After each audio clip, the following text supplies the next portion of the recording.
A primeira igreja bíblica de Araçatuba posta este vídeo para a edificação das pessoas que assistem, mas incentivamos você a sempre frequentar e participar do culto e ministérios em sua igreja local, seguindo a ordem de Hebreus 10, 25, que diz: "Não deixemos de congregar, como é costume de alguns.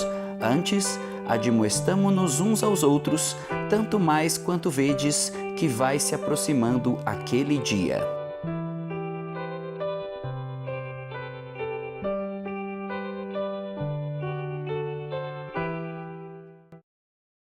Tenho ouvido, ó Senhor, as tuas declarações e me sinto alarmado. Aviva a tua obra, ó Senhor, no decorrer dos anos, e no decurso dos anos faze-a conhecida. Na tua ira, lembra-te da misericórdia. Na tua ira, lembra-te da misericórdia. Vamos orar mais uma vez. Senhor, obrigado, o privilégio de estarmos juntos. Obrigado pela tua palavra. Obrigado pelas lições que o Senhor deu aos teus servos no passado. E, ó Pai, que é um desafio para nós ainda hoje. Que as lições que o Senhor tem para nós nessa noite, que teu Espírito que conhece o que somos e onde estamos, que ele tenha liberdade de fazer a diferença na nossa vida e que nos coloque, nos desafie a realmente, a praticar, a viver aquilo que vamos estar aprendendo. Ó Pai, nos dê sabedoria, discernimento, para tomarmos decisões corretas a cada momento nas nossas vidas, porque ela é bem curta, o tempo que temos de passagem por aqui. Agradecemos pelo tempo que ainda teremos juntos, em nome de Jesus. Amém.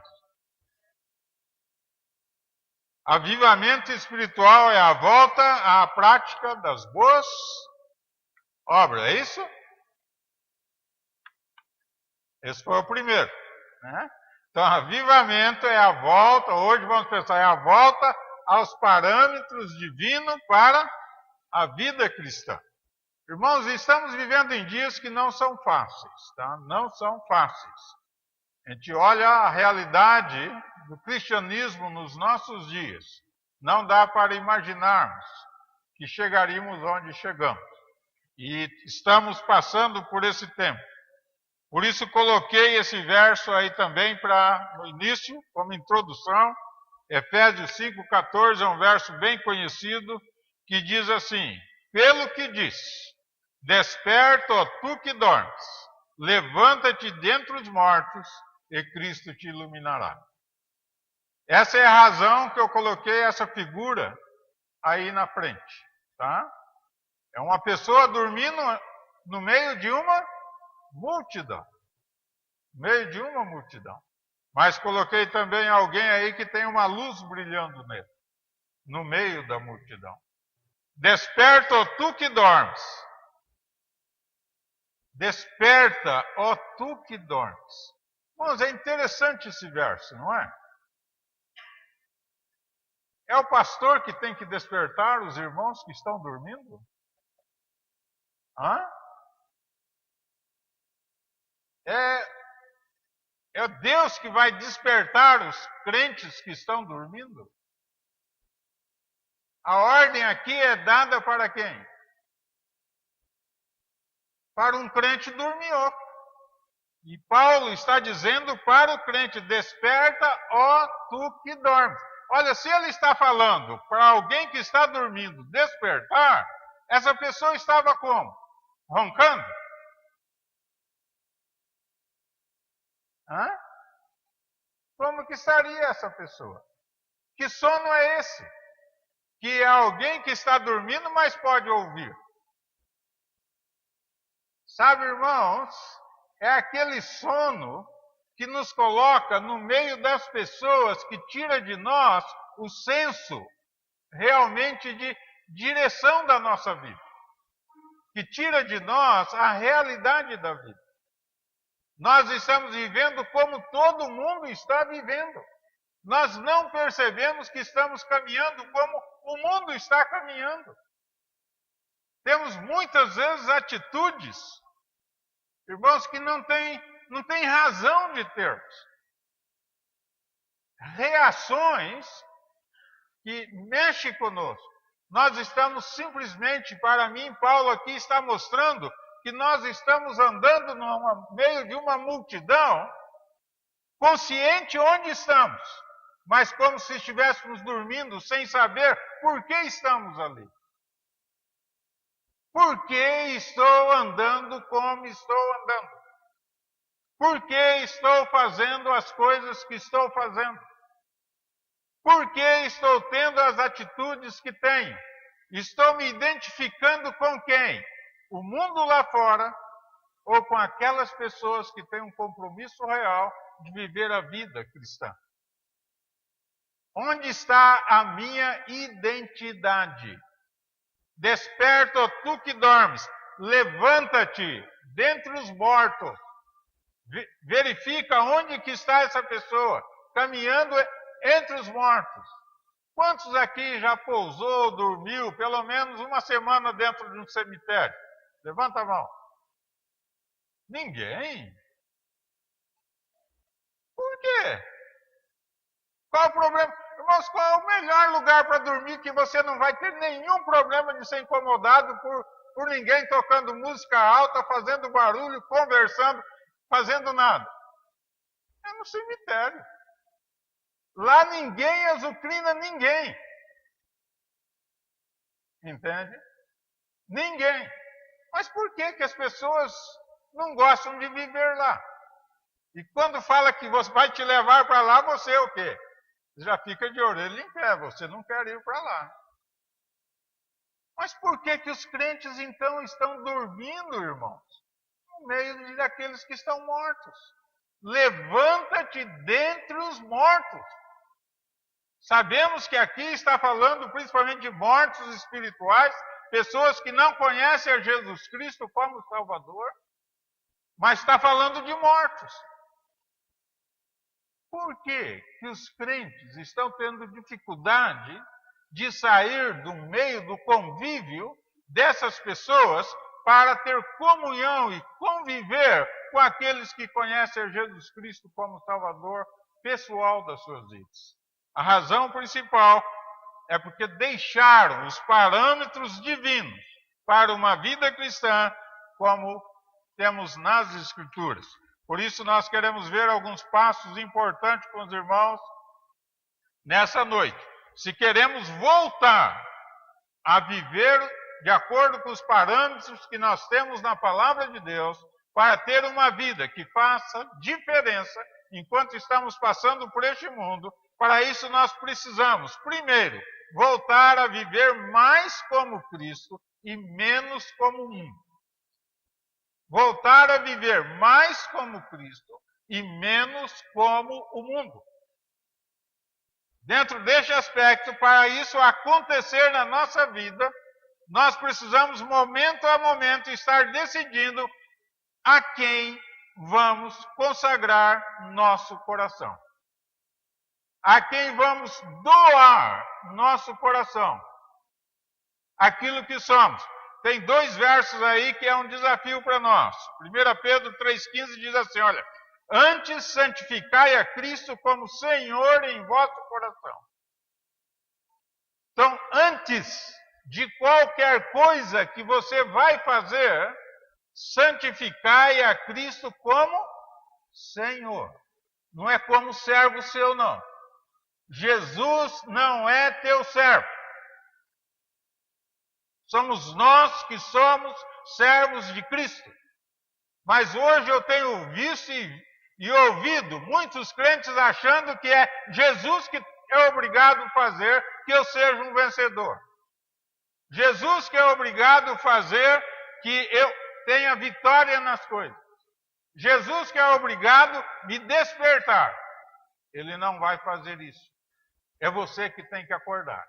Somos nós que temos que acordar. Santificai a Cristo como Senhor. Quer dizer, separe o seu coração única e somente para Jesus. Não deixe qualquer outra coisa mandar em sua vida a não ser Jesus. estando sempre preparado para responder a todo aquele que vos pedir razão da esperança que há em vós. Irmãos, decidindo a quem vamos consagrar o nosso coração. Se o meu coração é consagrado a Cristo, a esperança de vida eterna, a esperança de ir para o céu, a esperança de não ter medo da morte, vai ser manifestada em nossa vida. Essa esperança só pode ser manifestada quando Jesus é Senhor. Porque ele diz, estando sempre preparado para responder a todo aquele que vos pedir razão da esperança que há em vós. Que tipo de esperança o mundo lá fora, as pessoas, nossos amigos, têm visto em nós? Alguma vez essa semana você já foi indagado por alguém? Por que você vive como vive? Por que você faz as coisas que faz? Por que você tem certeza que vai para o céu? Por que você não tem medo da morte? Irmãos, como estamos vivendo a vida cristã? Sabe, avivamento é retornar a ter essas convicções para deixarmos Jesus ser Senhor em nossa vida. Para dar oportunidade para Jesus mandar em nossas vidas. Mas hoje eu vejo a maior parte dos crentes querendo mandar em Jesus. E não deixando Jesus mandar em sua vida. 2 Timóteo, capítulo 2, verso 1 e 2, diz assim: Tu, pois, filho meu, fortifica-te na graça que está em Cristo Jesus. Tu, pois, filho meu, fortifica-te na graça que está em Cristo Jesus. Irmãos, é em Cristo que estamos buscando força?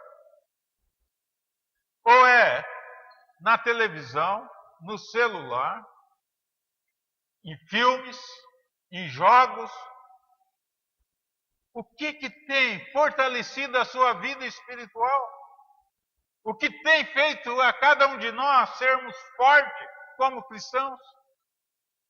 Estamos realmente nos fortificando na graça que está em Cristo Jesus, ou buscando força no salário que recebemos no fim do mês?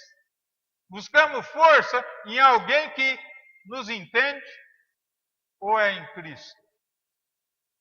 Em quem está a força que precisamos para fazermos diferença enquanto estamos passando por este mundo? Irmãos, em quem? E Paulo continua falando a Timóteo: e o que de minha parte ouviste através de muitas testemunhas, isso mesmo transmite a homens fiéis e também idôneos para instruir a outros. Irmãos, a razão de nós vivermos essa vida, de voltarmos a consagrar o nosso coração ao Senhor, que nós dissemos que é Senhor e nosso Salvador, é para também sermos instrumento nas mãos do Senhor, para instruir outros, instruir outros. Aqueles que são fiéis. Irmãos, como tem sido, que instrução cada um de nós temos passado para aquelas pessoas que têm um relacionamento real conosco? Que instruções os pais estão passando para os filhos? Que instruções os filhos muitas vezes compartilham com seus amigos na escola? Irmãos, qual tem sido a utilidade da nossa vida? Pergunta para você mesmo. Qual tem sido a utilidade da minha vida para o Senhor que morreu por mim, me salvou e vai me um dia buscar para estar para sempre com Ele? Qual tem sido a utilidade da nossa vida? Consagrar o nosso coração a Jesus. Irmãos, é realmente decidir colocar Jesus como Senhor separar-nos de tudo e de todos para que Cristo ocupe o primeiro lugar na nossa vida, a cada momento da nossa vida. Ele é Senhor. Em segundo lugar, escolhendo a quem vamos seguir. Voltar a viver uma vida mais como Cristo, menos como o mundo. Para isso precisamos escolher a quem vamos seguir. 1 Pedro 2,21 diz assim, olha, porquanto para isto mesmo foste chamado. Está falando para aquela pessoa que conhece Jesus Cristo como Salvador pessoal da sua vida. Se você já disse que creu em Cristo como Senhor e Salvador da sua vida, Ele está escrevendo para você. Para isso, você, eu, nós, fomos chamados, pois que também Cristo sofreu em vosso lugar, deixando-vos exemplo para seguirdes os seus passos. Irmãos, exemplo para seguir os passos de Cristo. Não é os passos do time que você torce, não é os passos do filme que você gosta, não é os passos do pastor que você ama. Mas não é os passos dessas pessoas que nós fomos chamados a seguir. É os passos de Jesus, aquele que morreu na cruz por nós. É os passos dele que nós temos que estar dia a dia seguindo. Muitas pessoas seguem outras pessoas. Olha quantos pastores hoje recebem palmas. Pessoas, centenas de pessoas seguindo homens. Você não foi chamado para seguir homens. Você foi chamado para seguir Jesus, o Senhor da tua vida. Quer fazer diferença? Aprenda realmente a seguir a Jesus. E é você que tem que escolher. Lembra, Jesus não escolhe para você, não. 2 Timóteo 2, 3 e 4 diz assim, olha, participa dos meus sofrimentos como bom soldado de Cristo Jesus. Paulo falando a Timóteo. Participa dos meus sofrimentos como bom soldado de Cristo Jesus. Paulo não está falando para Timóteo, participa das minhas ofertas, daquilo tudo que eu tenho, porque você faz parte da minha vida. Paulo estava passando era por problemas, dificuldades, e ele está pedindo ao seu discípulo, participa, me fortaleça, me ajude nos sofrimentos que eu estou passando. Irmãos, é fácil irmos almoçar com alguém. É fácil participar das coisas boas na vida do outro. Mas quanto estamos participando das dificuldades que aqueles irmãos muitas vezes estão passando? Quantos irmãos podem ter a liberdade de compartilhar conosco os seus problemas? Porque sabe que nós vamos estar orando com ele. Sabe que nós vamos estar fazendo parte com ele. Sabe que nós vamos passar a andar com ele. Irmãos, é fácil participar do churrasco. Mas como tem sido fácil você ir lá e limpar a casa de alguém que está acamado? Quanto do churrasco muitas vezes nós estamos prontos a doar para alguém que não comeu carne, talvez o mês todo. Irmãos, do que estamos participando? E Paulo está pedindo, participa dos meus problemas. Me ajude. Irmãos, nós temos que escolher a quem vamos seguir. Se somos soldados de Cristo Jesus, nós vamos seguir o comandante e não vamos ter medo de participar das dificuldades que os servos, outros soldados também estão passando.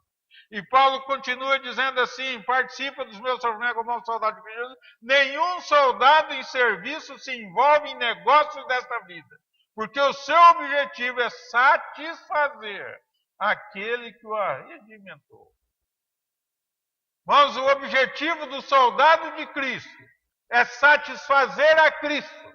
não é satisfazer líderes, não é satisfazer pastor, não é satisfazer você mesmo, é satisfazer Cristo. E é impossível você deixar um pastor alegre se você não deixar Jesus Cristo primeiro alegre. É impossível. Irmãos, é impossível agradar homens se antes não agradarmos Jesus. Se agradamos Jesus, vamos agradar homens. Muitas vezes, alguns também não vai ser agradável. Mas aqueles que têm Jesus como Senhor vão compreender e vão querer fazer parte da nossa vida. Irmãos, a quem nós estamos decidindo seguir? Jesus ou pessoas? Falamos de tantas coisas, mas quanto falamos de Jesus? Defendemos um monte de pensamento. Meu time, ninguém coloca nada. Não fala nada, porque senão eu vou quebrar. Mas quanto falamos de Jesus? Irmãos, nós temos que decidir no que vamos investir a nossa vida. Avivamento espiritual, mas é voltar à prática desses parâmetros divinos, parâmetros bíblicos, para vivermos de tal maneira que Jesus nos use como instrumento nas mãos dele. Para onde estamos realmente caminhando? Em segundo lugar, se queremos voltar a viver segundo os parâmetros da palavra do Senhor, para isso vamos precisar voltar a vencer os desejos da carne, obedecendo à palavra de Deus. Voltar a vencer os desejos da carne pela obediência à palavra do Senhor. Para que isso aconteça, nós precisamos ser conscientes para o que fomos chamados. Precisamos ser conscientes para o que fomos chamados como cristãos. 1 Timóteo 1,16 diz assim: mas por essa mesma razão me foi concedida misericórdia, para que em mim, o principal, evidenciasse Jesus Cristo, a sua completa longanimidade, e servisse eu de modelo a quantos hão de crer nele para a vida eterna.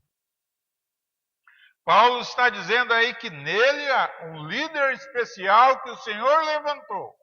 A razão principal não era ele aparecer. A razão principal era Jesus aparecer nele e ele como modelo. Irmãos, que tipo de modelo temos sido nós? Você foi chamado. Lembra, não, isso aqui não é opção minha, não é opção sua. Entende? Você decidiu crer em Cristo, você foi chamado, tá? Você foi chamado para tornar modelo de Cristo. E ele coloca uma palavra aí que é muito interessante, é sua completa longanimidade. Como temos sido longânimos quando as coisas não estão saindo do jeito que nós gostamos? Como continuamos buscando, querendo e deixando Jesus mandar em nós quando as coisas não saem do jeito que nós queremos?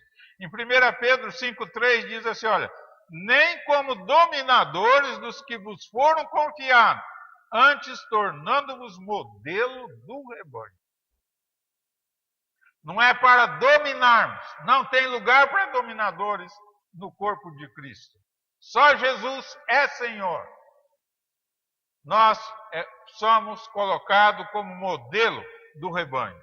Irmãos, e que tipo de modelo somos? Aí começa pelos líderes e até o crente que não é líder, que é membro da igreja e faz parte do corpo de Cristo mesmo sem ser membro da igreja. Lembra, a coisa principal é ser membro do corpo de Cristo.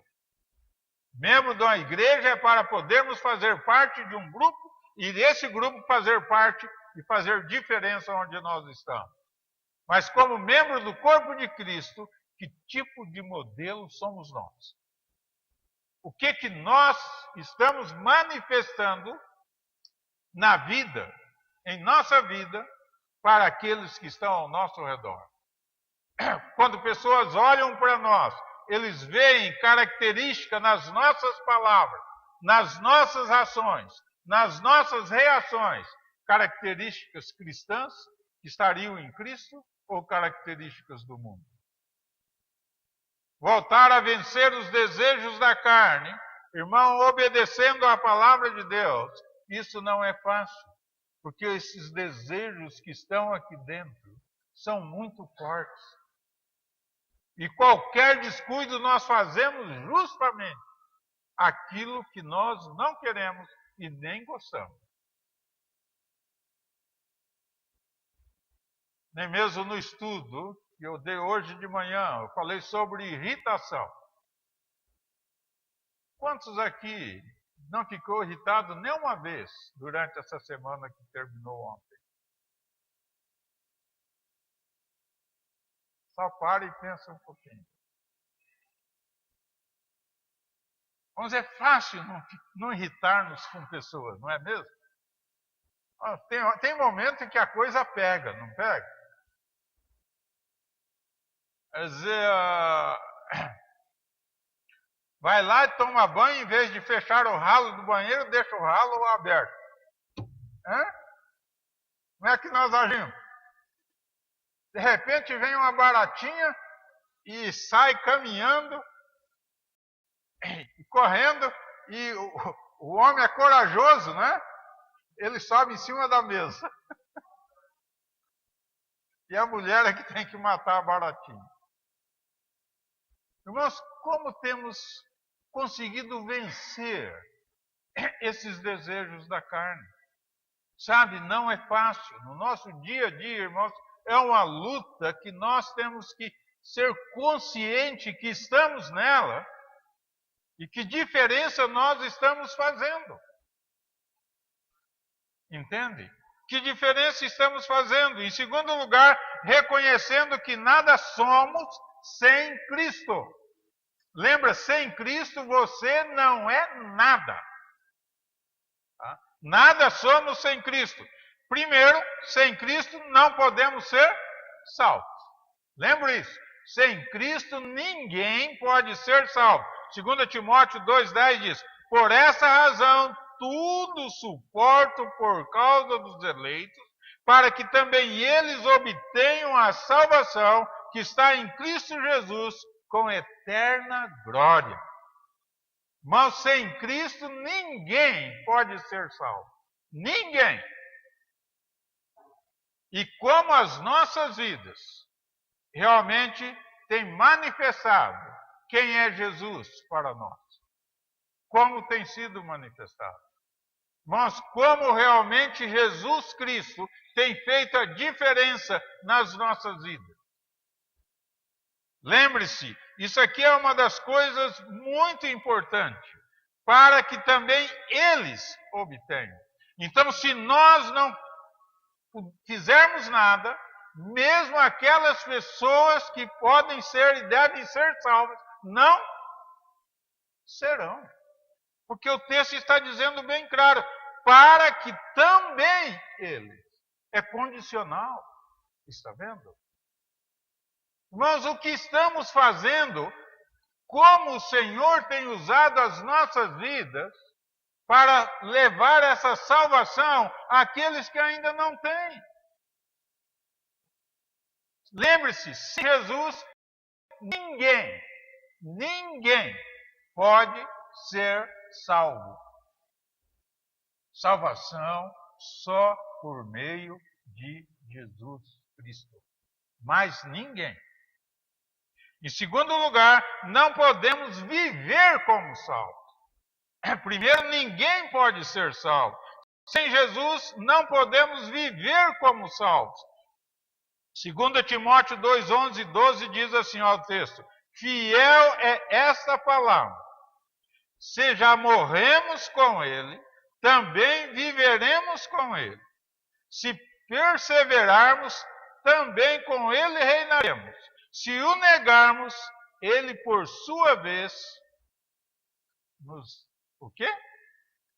Nos negará. Você já pensou? É a palavra do Senhor.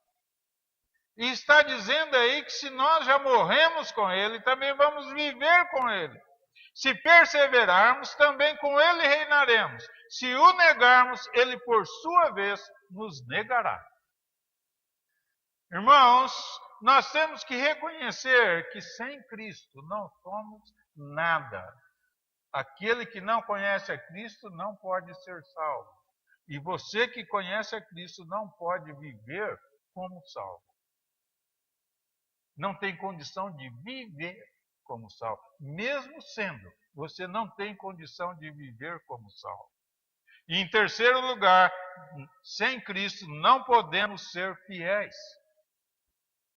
Sem Cristo não podemos ser fiéis. O verso 13 diz: se somos infiéis, Ele permanece fiel, pois de maneira nenhuma pode negar-se a si mesmo.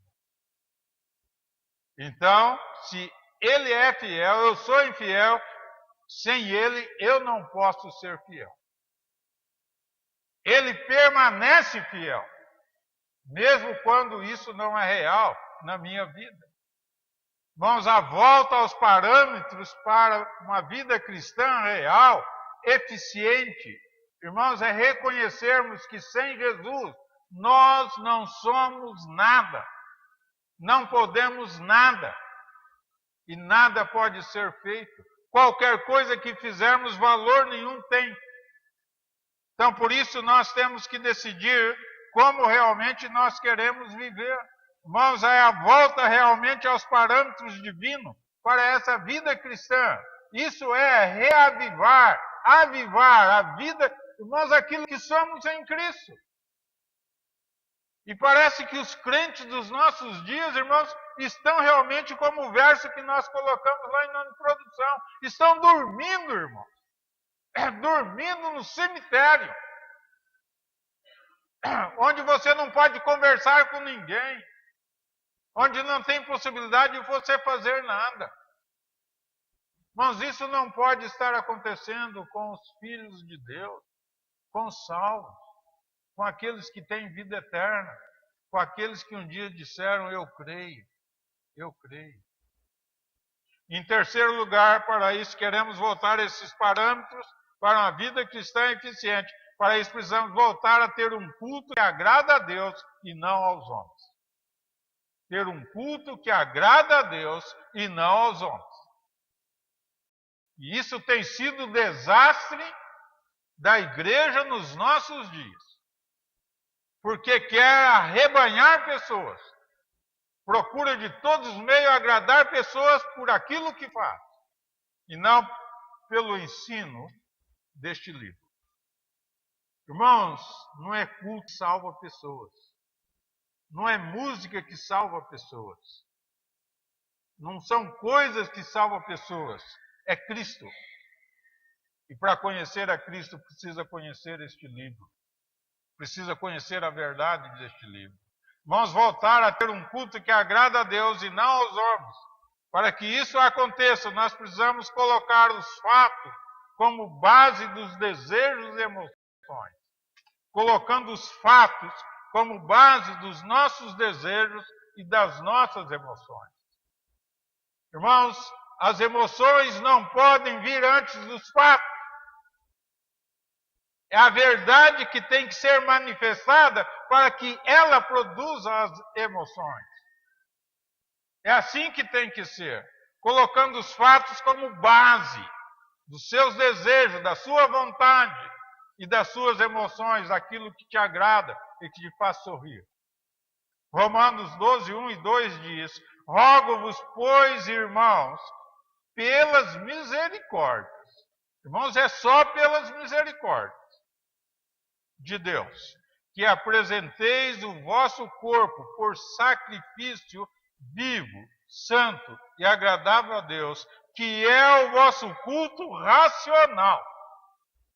Irmãos, é um culto racional, não é irracional. É um culto com a razão, não é um culto com a emoção. Irmãos, e as igrejas dos nossos dias têm perdido essa verdade, têm se afastado dessa verdade, por isso estão como estão nos nossos dias. Os crentes têm que voltar a reconhecer que, irmãos, os fatos, por você ser homem, por você ser mulher, é isso que te faz diferente. É isso que faz um homem ou uma mulher procriar. Entende? É fato. Não interessa o que pessoa pensa, o que pessoa acha, o que pessoa quer. Não vai mudar nada. O fato é esse. E o fato é que a palavra do Senhor é que tem que dar direção às nossas vidas, não às nossas emoções. Assim não funciona. No verso 2 diz assim: e não vos conformeis com este século. Não se amolde como que você está vendo aí durante esses anos. Mas posso dizer para vocês sem nenhum receio. Há 40 anos passados, me converti já faz 46 anos. Mas nesses 40 e poucos anos aí passados, nós, os 40 anos lá atrás, era impossível entrar nessa mente. O Evangelho chegaria e seria apresentado como está sendo apresentado hoje. Era impossível entrar nessa mente. Por quê, irmãos? Porque pessoas estão buscando os parâmetros, estão se conformando com este século. E ele diz: mas transformai-vos pela renovação da vossa mente, para que experimenteis qual seja a boa, agradável e perfeita vontade de Deus. Irmãos, nós não podemos deixar as emoções controlar a nossa vida. E isso é uma das coisas que nós temos que aprender. Vamos voltar àqueles parâmetros que nós temos na palavra de Deus. Irmãos, não é parâmetros da igreja do passado, não. É parâmetros que estão aqui na palavra do Senhor. Entende? É a esses parâmetros que nós temos que voltar. Não tem dúvida que a igreja nos nossos dias tem mudanças. Como adorar, como servir e como cultuar a Deus. Houve mudanças. Mas essas mudanças têm que estar de acordo com o que está escrito neste livro. Porque se não for, o que estamos fazendo está errado. E essa é a razão porque crentes hoje não têm mais padrão de vida para servir ao Senhor. Anda de qualquer maneira, fala o que quer, do jeito que quer, onde quer, vai onde quer, faz o que quer. Mas não é assim. Não é assim. Sabe, eu tenho dó das crianças, tenho dó do Américo aí, né? Filhos ainda pequenos. Como vai ser seus netos, né, Américo? Já está moleza criar seus filhos hoje, não está? Imagina os seus filhos criando os seus netos. O mundo em que eles vão estar. Mas o que nós queremos? Temos coragem realmente para viver de acordo com o que está escrito neste livro? Ou fazer as coisas que somente nos agrada e nos satisfaz? Eu não vou naquela igreja porque aquela igreja, olha, eles não ficam piscando luzinha.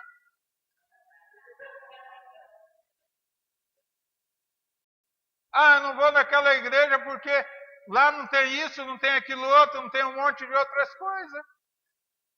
E eu gosto disso. Eu não vou naquela igreja porque lá eles não batem palma para o pastor. Não bate palma para Jesus. Não, Jesus não está querendo suas palmas, não. Ele está querendo a sua vida. Entende? Ele está querendo a sua vida. Consagre a sua vida ao Senhor da sua vida. É aí que nós temos que fazer diferença, irmãos. Lembre, para isso os fatos têm que vir antes das nossos desejos e nossas emoções. Em segundo lugar, estabelecendo a quem queremos honrar. E a quem nós queremos honrar. Primeiro, fazendo diferença onde estamos. E aqui a coisa aperta um pouquinho. E Paulo diz aí em 2 Timóteo 2, 19 e 20. Entretanto, o firme fundamento. Vamos ver o que Paulo diz.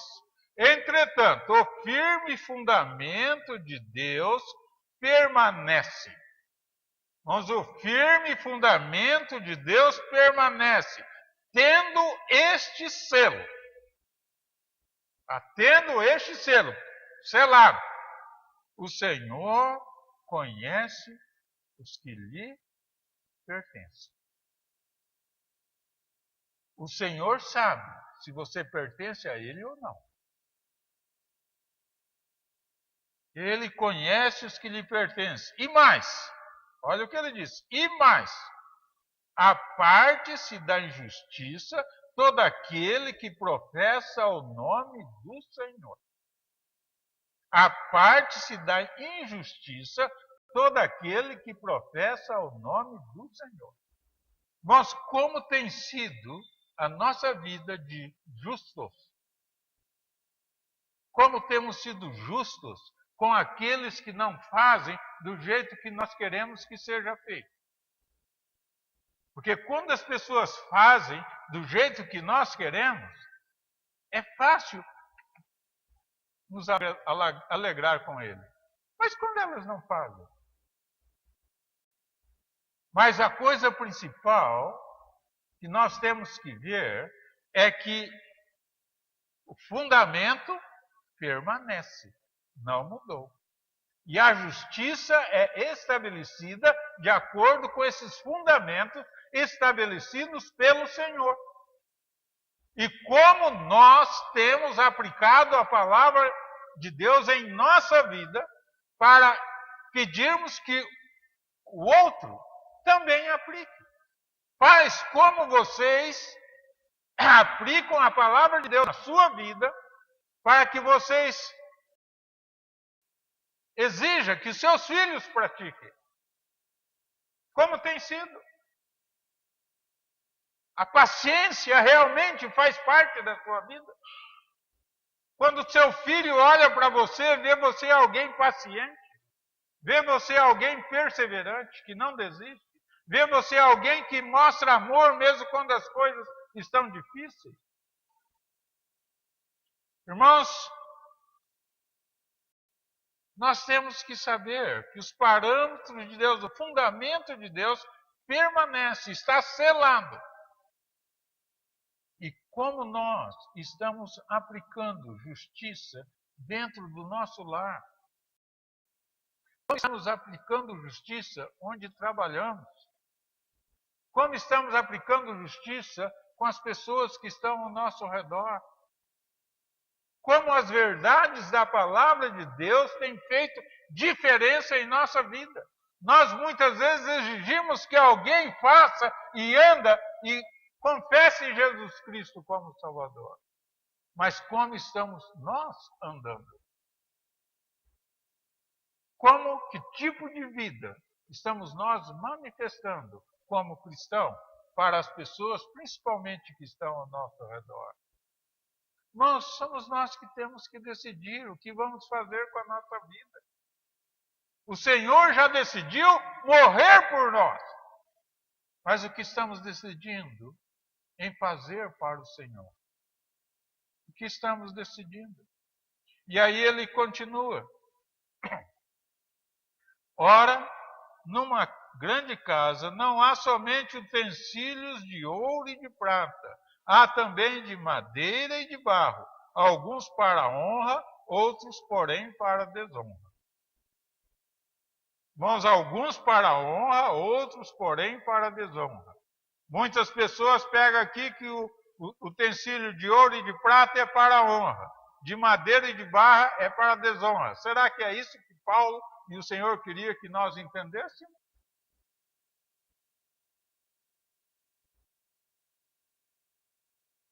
Eu acho fácil. Quantos aqui conhecem pinico? Sei que os mais novos aí talvez não sabem nem o que é isso, né? Achar que é um barco, talvez, né? No passado era um vaso, né? Normalmente de metal, que era colocado debaixo da cama, e quando você tinha necessidade de ir ao banheiro fazer xixi, você ia lá, pegava o pinico e fazia xixi dentro dele. Daí no outro dia jogava fora, lavava bem lavadinho, voltava para debaixo da cama. Era fantástico. Lá na roça, no meio do mato, saía à noite fazer xixi lá no meio do mato, ninguém ia não. Então tinha que ser feito dentro de casa. E você imagina como muitas vezes ficava o quarto quando alguém estava um pouco com infecção de urina, né? O que ia acontecer até de manhã, como que está cheirando aquele quarto. Mas, irmãos,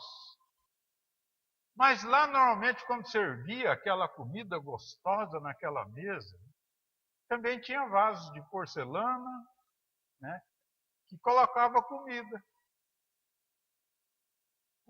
Minha mãe nunca colocou um vaso de servir comida na mesa debaixo da cama para a gente fazer xixi.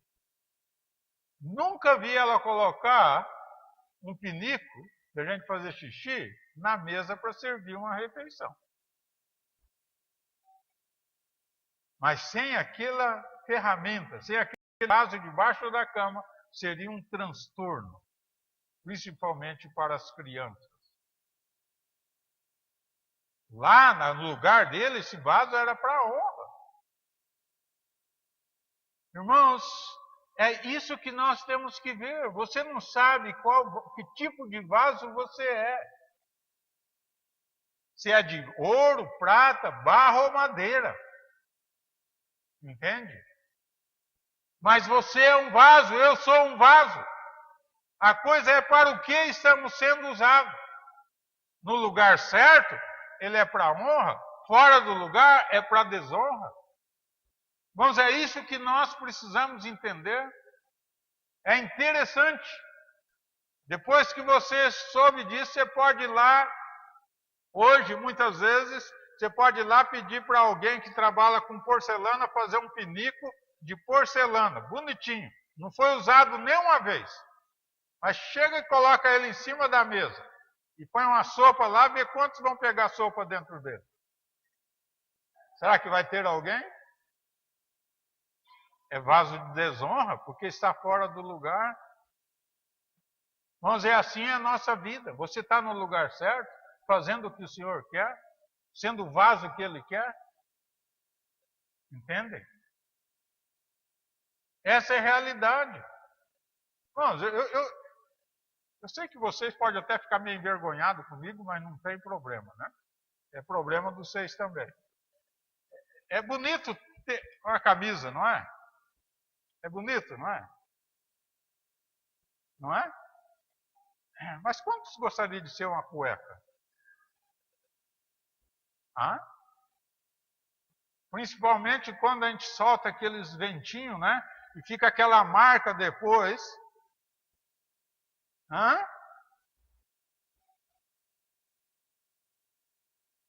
Mas não é um instrumento, não é uma vestimenta importante para nós? É. Mas tem que ser usado no lugar certo, de maneira certa.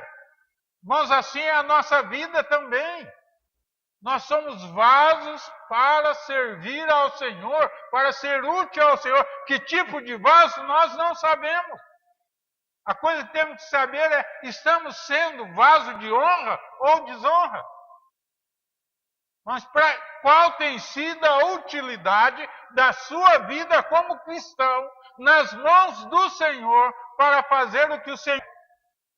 Qual tem sido a utilidade? Você sabe?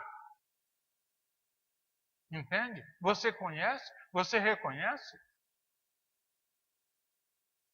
Qual tem sido a importância da sua vida na vida de outras vidas?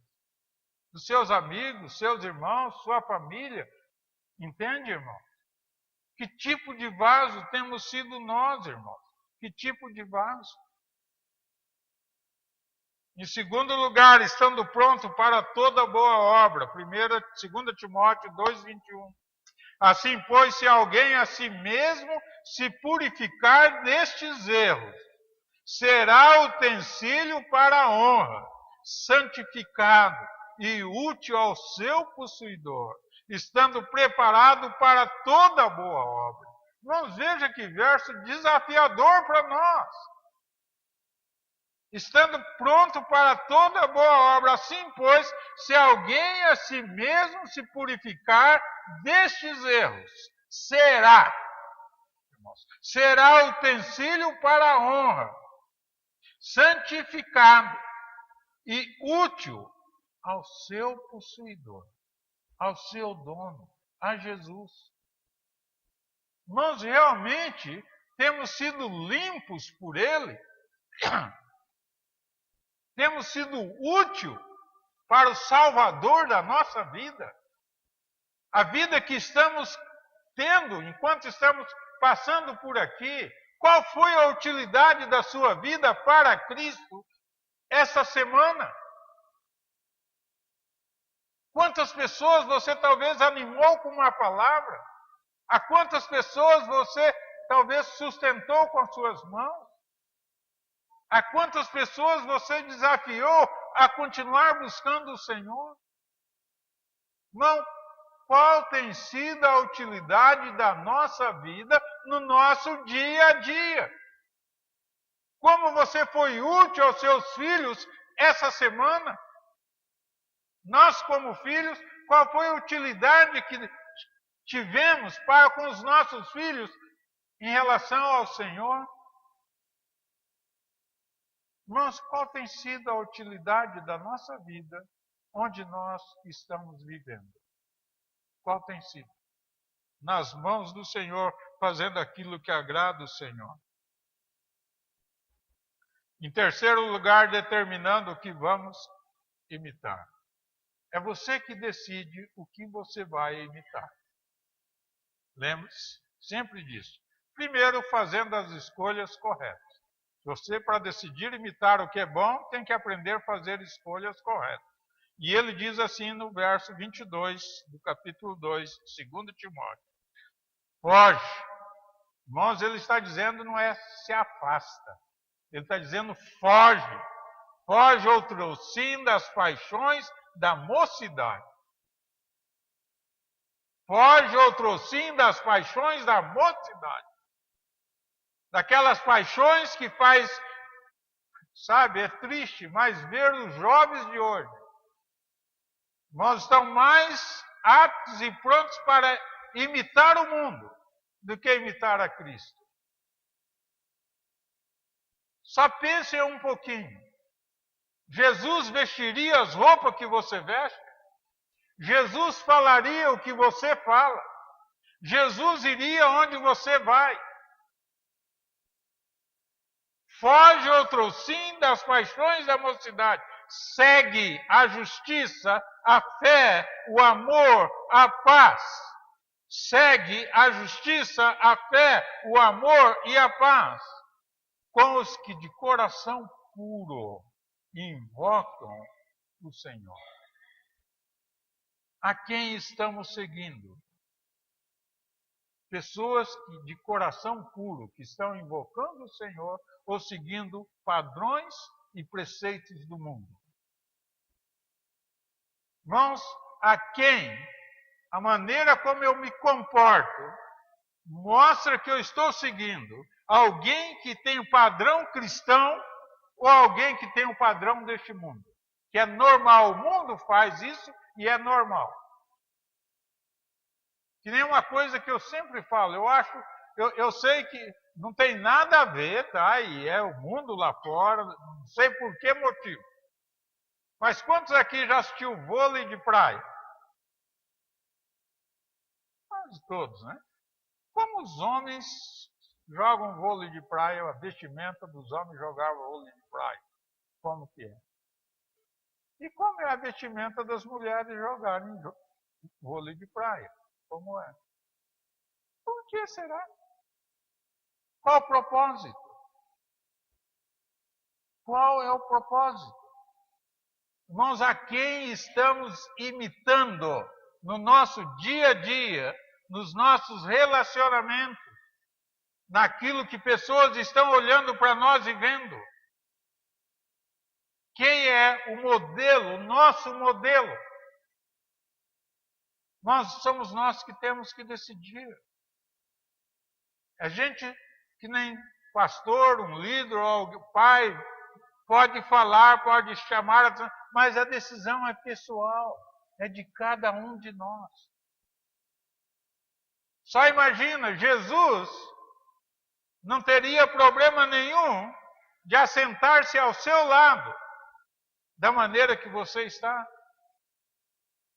de conversar com você, bater um papo com você, de andar com você na rua, como você está. Irmãos, como estamos vivendo a vida cristã? A volta aos parâmetros, ao padrão divino, irmãos, para uma vida cristã não é fácil. Fazendo escolhas corretas. Irmãos, se queremos, vamos determinar a quem vamos imitar, nós temos que aprender a fazer escolhas corretas. Estamos imitando um padrão que Cristo se agrada, que honramos a Cristo, ou um padrão que desonra ao nosso Senhor, o Senhor da nossa vida.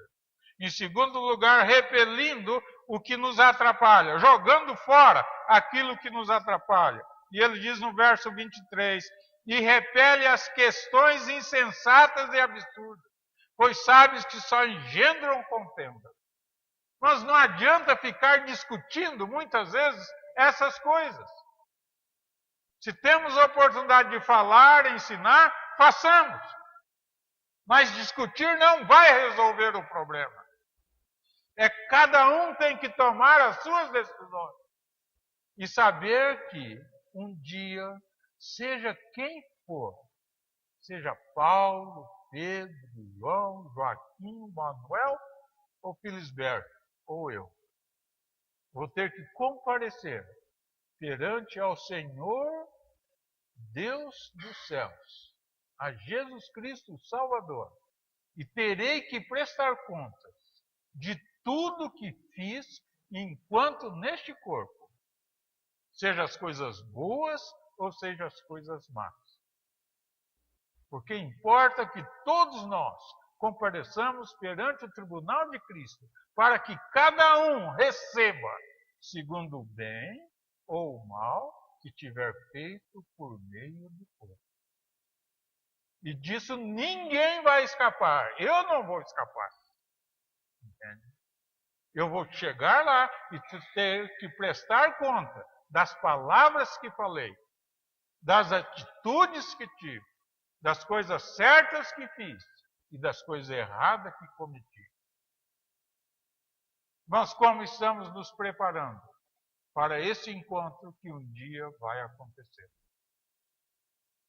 Hoje talvez a gente pense, mas será que é verdade?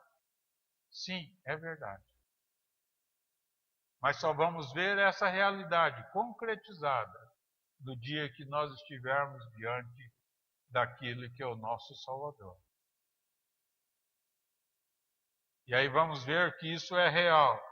Repele as questões insensatas e absurdas, pois sabe que só engendram contendas.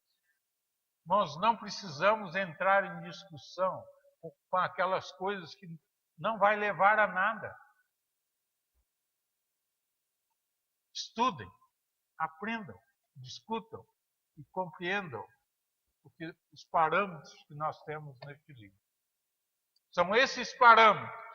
Vamos à volta a estes parâmetros é que vai fazer com que as nossas vidas sejam vidas que façam diferença onde nós estivermos. E essa é uma realidade tão grande que nós, só para terminarmos, no Apocalipse, nós temos duas igrejas, Efésios e Laodiceia.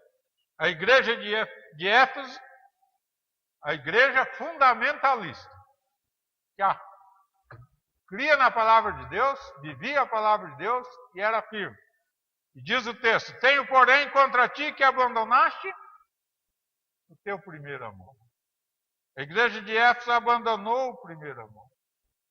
E o Senhor diz para eles, lembra-te, pois, de onde caíste, arrepende-te e volta à prática das primeiras obras. Se não, venho a ti e moverei do teu lugar o teu candeeiro caso não te arrependas. Arrependa-te, volta à prática das primeiras obras. Mas o Senhor está nos desafiando, mesmo sendo uma igreja fundamentada na palavra de Deus. Nós, conforme mencionei domingo passado, como está a nossa vida de comunhão com o Senhor? Como está a nossa vida de oração? Como está a nossa vida de estudo da palavra de Deus? Nós temos mais interesse de estar aqui do que ficar lá em casa. Nós, os crentes fundamentalistas, nos nossos dias, tem perdido o primeiro amor. Aquelas coisas que realmente faziam diferença e o empolgava a andar quilômetros e quilômetros para ouvir a palavra de Deus. Hoje, por qualquer motivo, crentes ficam em casa, ficam ouvindo, muitas vezes até a mensagem pela televisão ou pelo celular. Mas essa comunhão, irmãos, é que faz a diferença. A volta à prática das primeiras obras. Uma igreja fundamentada na palavra de Deus perdeu o seu primeiro amor. Mas, irmãos, a segunda igreja, a igreja sensacionalista, a igreja de Laodiceia, e Cristo disse para essa igreja: eu repreendo e disciplino há quantos anos? Irmãos, o Senhor está dizendo: eu repreendo e disciplino há quantos anos? Sê, pois, zeloso. E mais uma vez, também para essa igreja, arrependa-te. E como que identificamos essa igreja? É só vermos o verso 20. Eis que estou à porta e bato. Se alguém ouvir a minha voz e abrir a porta, entrarei em sua casa, cearei com ele e ele comigo. Irmãos, a igreja fundamentalista tem perdido o primeiro amor. A igreja sensacionalista tem colocado Cristo do lado de fora. Por isso que ele está batendo a porta, querendo entrar. Mas ele não vai arrombar a porta. Ele está batendo a porta. Se alguém ouvir a minha voz, abrir a porta, entrarei em sua casa, cearei com ele e ele comigo. Nós, com quem estamos nos identificando? Com quem? E como estamos vivendo a vida cristã?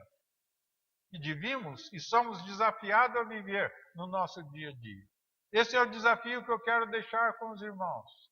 Pense na sua vida. Que diferença a sua vida tem feito onde você está para as pessoas que estão ao teu redor? Cristo está querendo que você volte a praticar aquelas coisas que era normal você fazer. Ou Cristo está batendo a porta do seu coração porque você o colocou para o lado de fora da sua vida? Onde Jesus está em sua vida?